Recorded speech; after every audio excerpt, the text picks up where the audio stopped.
सिद्दीपेट में 75वें यौम जश्न आज़ादी तकारीब का इनेकाद अमल में आया। सिद्दीपेट में वाक़ई डिग्री कॉलेज ग्राउंड पर मुनक़िदा जश्न आज़ादी तकरीब में वज़ीर फाइनेंस हरीश राव ने मेहमान खुसूसी शिरकत करके कौमी परचम लहराया। इस मौके पर मुकामी TRS कायदीन के अलावा दीगर सियासी और अवामी कायदीन और अवाम की कसीर तादाद ने शिरकत की। इस मौके पर मुनक़िदा तकरीब से रियासती वज़ीर हरीश राव ने खिताब भी किया।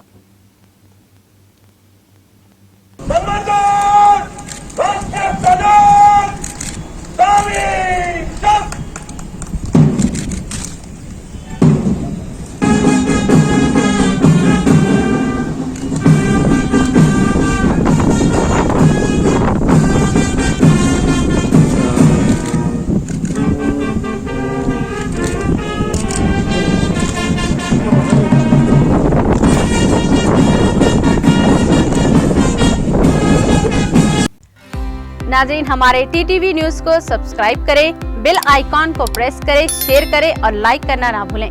और किसी भी एडवर्टाइजमेंट के लिए हमारे इस नंबर पर कांटेक्ट करें।